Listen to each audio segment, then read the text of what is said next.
I would now like to invite Graham Mitchell, who is the Autonomous Mining Working Group co-lead as well for GMG, to give us an update on zero entry mining.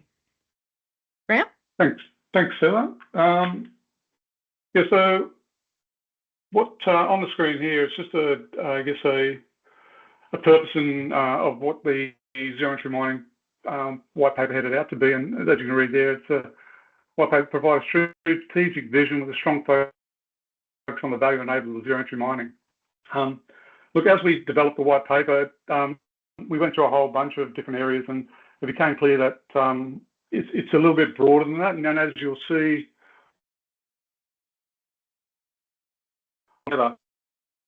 key insights and also key observations or discussion papers, potential discussion papers going forward. Look, for the last paragraph there, although zero entry mining can have different meanings, in the context of this white paper, it's defined as the area in a mine site that doesn't have personnel in that designated area where mobile mining equipment is operating. That was a broad statement that we sort of developed at the start of this program, but as you'll see on the next few slides, it becomes a lot clearer. So if you can go to the next slide.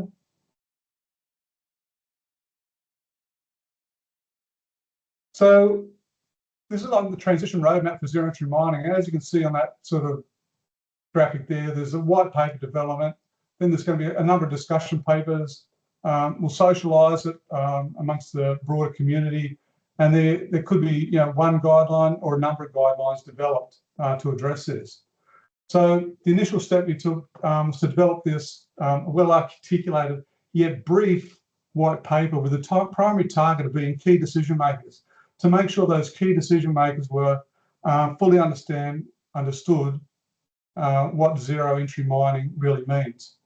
The white paper structure, there's an abstract up front, there's 8 key concepts, there's a main body, and discussion paper topics section and right at the end.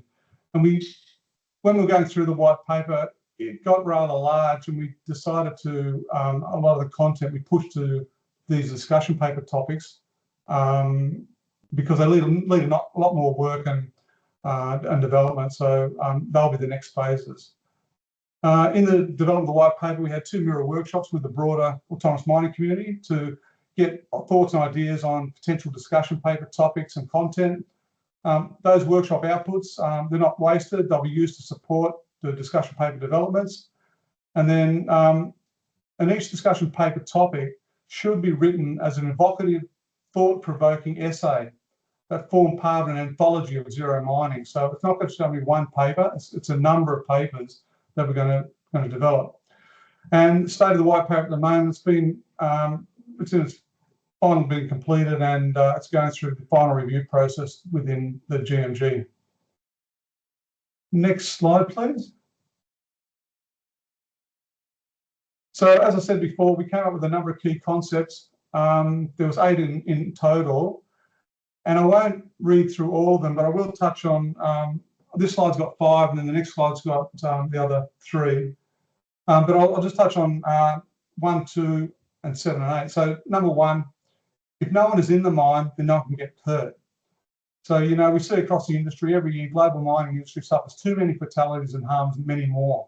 So the whole zero entry is get no one in there in the active mining area, so they can avoid, getting in the line of fire. Number 2, there's a bit of a misconception here. Zero entry mining is not zero people. It doesn't mean that we're getting rid of the people. It means we'll eliminate the need for people to enter the mining area. People will still be required to design, enable, and support zero entry mining. And I'll just briefly go through the main key concepts of 3, 4, and 5. So number 3 is zero entry mining has the potential to unlock previously inaccessible ore bodies. Number 4, zero entry mining lowers capital and operating costs and reduces risk profile. Number 5, automating more mining equipment does not automate the mining process. If we go to the next slide, please. 6 is zero entry mining unlocks opportunities for new and novel mining methods. And number 7 is the design of a truly zero entry mine has not been realised, is largely unknown. So what we're saying there is that mine designs are made both with the benefit of having human in the loop and to accommodate the human. How might the mine design be for zero entry mine differ? What are the potential ambiguities in a mining operation that can be designed out of an automated process? What are those that cannot? So they're the things that are going to be, thought-provoking essays in that particular discussion paper when that need to be sort of expanded. And number 8 there, zero entry mining is not much a technical challenge as it is a mindset challenge. So the technology to achieve zero entry mining is available or will be soon. Making a commitment to change mining to zero entry is a big challenge for companies. Change, particularly in a conservative and capital intensive sector, is scary. Zero entry mining requires commitment to change, design of new mining processes, design of new equipment to support these processes, and the technology to underpin it. The commitment to change will trigger the design of new processes and equipment, thus allowing for zero entry mining to be a viable and effective means to contribute to the demand for metals and minerals. So that's sort of, and this will all be shared, so you can sort of read through those afterwards. If you go to the next slide, we'll go on to the discussion papers. So in developing the, as I said earlier, in developing the white paper, there's a lot of material that was in there, and we decided to move these to the end because they warrant a lot more thought to go into them. And as you can see there's 9 there: mining methods, design of zero entry mining process, mine design considerations leveraging a systems engineering approach, enablers and barriers to adoption of zero entry mining, economics of zero entry mining, legal and ethical considerations, interoperability, brownfield application of zero entry mining, and people change, capability and talent. Now we've on purpose, we put people change, capability and talent at the end of it because we don't know what a truly zero entry mine looks like or how it'll operate it. So how can we do management of change until we actually work that out? So that's why we've sort of placed it at the end. So what I might do now, Heather, I'll just share my screen. So I'll go through, but I didn't put all the other ones in the paper. Just here, I'm going to just go through a couple of these to give people some more context around what we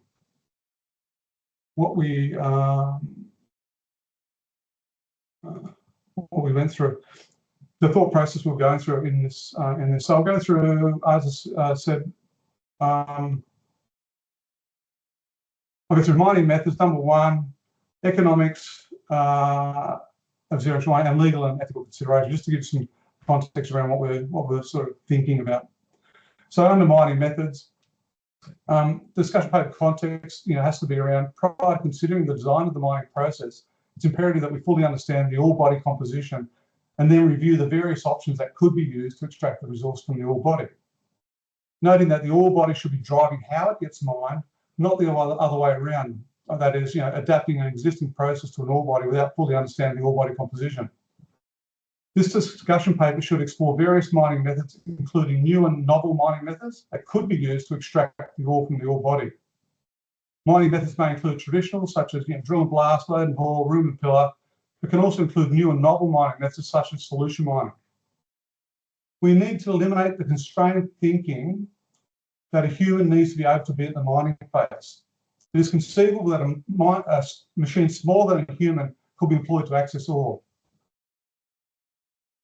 Now I'll go to economics. The economics of this. Again, these will be available afterwards so you can have a further look at those. So what we're saying here is the context on this area, this discussion paper is around, this is where novel zero entry mining methods and processes will influence the economics of mineral extraction. The economics of zero entry mining will need to be well understood to support any future investment decision. Areas to explore may include investment, tax, environment, climate change and energy policies, workplace relations and community development.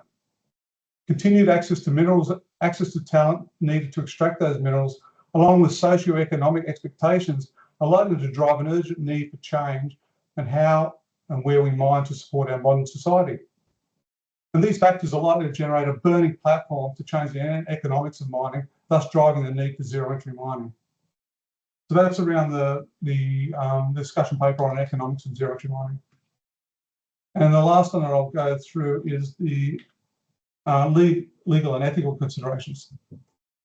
So here, zero entry mining opens a plethora of new legal and ethical circumstances to be explored. As with the rapid introduction of other technologies, it's been observed that not all of them have been well received or addressed by existing regulations.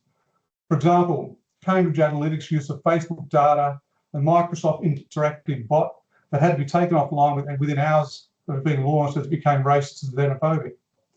Regulations on AI are now just emerging long after the horse has bolted already. So what are the potential legal and ethical considerations that should be taken into account in the context of deploying zero-entry mining in the community? Mining traditionally have been a source of labour employment, whereas zero-entry mining will shift employment towards knowledge workers, and this will potentially change the social license to operate and how mining is perceived by the community. I'll pause there. Is there any questions on that from anyone?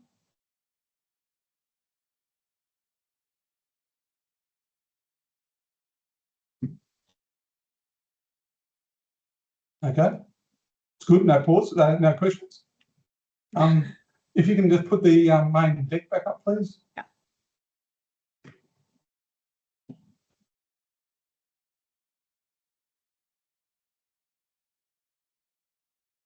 Okay, the next step. So where we are now is, as I said before, we're into the final review within the GMG process. We've got another meeting next week. We'll be looking for people who've got a passion within those different discussion paper areas. What I showed you there was context that the working group or the project team had put together, but they have to be written into, as I said before, very good, thought-provocative essays. And really ask questions and challenge thinking and stuff like that to really extract all the thinking that we need to do on that. So we'll be looking for people that want to have a passion in a particular area. It might be in people and change. It could be in interoperability, the legal side or the ethical side, or mine design. It's all a whole range of areas. There's eight or nine different areas. And so again, I think it's like Chirag said earlier, if you want to be part of any of those development, which will kick off in the new year, and there'll be a template that we'll provide, which will provide some guidance on the type of thinking that should be done or the structure that needs to be done to create that thought-provocative essay. So just reach out to Heather or GMG and put your hand up for those, and they'll sort of kick off in the new year. Yeah, that's pretty much it, I think.